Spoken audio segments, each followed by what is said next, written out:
Hello guys, வணக்கம் மக்களே. இன்றைக்கி பார்த்தீங்கன்னா சிபியை சமாதானப்படுத்துகிறாங்க. ஜானு, இங்கே பாரு, நீ பெரிய பையனாயிட்ட, இன்னமும் நீ உன் மேலே தான் தப்பு, அதுன்னு நினச்சிக்காத. அது யதார்த்தமாக நடந்துச்சு, அதுக்கு ஒன்றும் பண்ண முடியாது. நீ கொஞ்சம் உன்னை மாற்றிக்கணும். நீ கோவப்பட்டு வந்துட்டனால தமிழ் எவ்வளோ திரும்ப பயந்துட்டான், உனக்கு இப்படி ஆயிடுச்சுன்னு நினச்சி அவர் ரொம்பவே ஃபீல் பண்ணா அப்படின்னு சொல்கிறாங்க.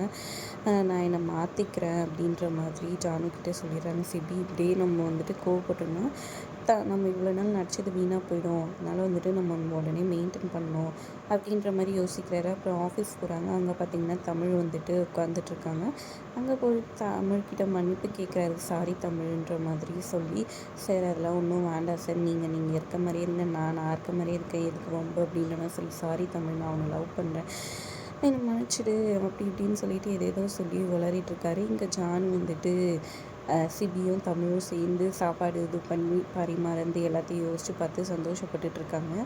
நம்ம தமிழ் நம்ம வீட்டு மருமகளாக ஆக்கிக்கணும், நம்ம பேரண்ட் கட்டிக்கணுன்ற மாதிரி நினைக்கிறாங்க. உடனே அவங்க வீட்டு வேலைக்காரங்களை கூப்பிட்டு தமிழோட அம்மா கிட்ட ஜாதகத்தை வாங்கிட்டு வர சொல்லி அனுப்பிச்சி வைக்கிறாங்க. உடனே அவங்க சர்க்கரையை எடுத்துக்கிட்டு சந்தோஷமாக அம்மா என்ன திரும்ப கேட்டாங்க, தமிழோட ஜாதகத்தை கேட்டாங்க, சிபி தம்பி கல்யாணம் பண்ணிக்கிறதுக்காக ஜாதகம் பார்க்கறதுக்காக அப்படின்ற மாதிரி சொல்கிறாங்க. அதை கேட்டோன்னா அவங்க அம்மா சந்தோஷமாயிடுறாங்க.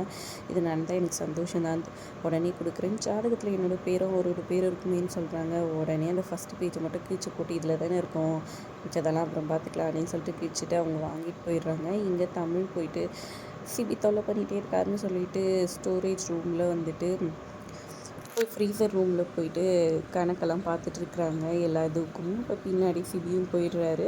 தமிழ் அவங்க ஃபோனை டேபிள் மேலே வச்சுட்டு போயிடுறாங்க. அங்கே போய் கணக்கு இது பண்ணிகிட்டே இருக்கிறாங்க. இவங்க 2 பேரும் போனதை பார்த்தா ஒருத்தர் நேராக அந்த ரூம் கதவை டாப்பாக போட்டுடுறான்.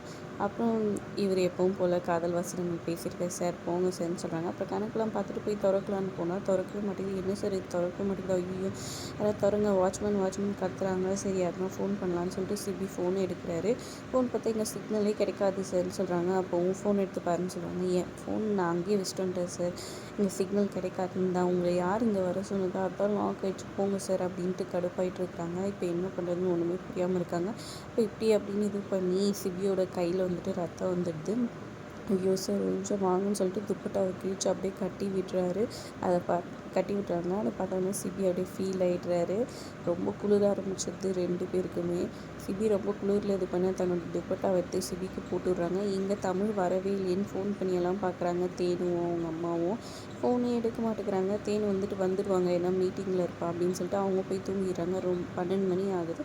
ஆனாலும் தமிழ் வரலன்னு சொல்லிட்டு பயந்து போய் அவங்க அம்மா தேனி எழுப்பி நீ போய் சொல்லிட்டு வா ஜான் அம்மா கிட்டேன்னு சொல்கிறாங்க. போயிட்டு கதவை தட்டினா சிபியோட மாமா வராரு. இன்னத்துக்கு டிஸ்டர்ப் பண்ணுற அறிவில்லை, முதல்ல போன்னு சொல்கிறாங்க. அப்புறம் ஜானும் வராங்க. என்ன ஆச்சுன்னு கேட்குறாங்க. இந்த மாதிரி தமிழ் வரலன்னு ஒன்று ஷாக் ஆகிடுறாங்க. இங்கே சிபியுமே இன்னும் வரலையேன்றதை சாப்பிடும் போதே எல்லோரும் நோட் பண்ணிடுறாங்க. அதோட எபிசோட் முடியுது. தேங்க்ஸ் ஃபார் வாட்சிங்.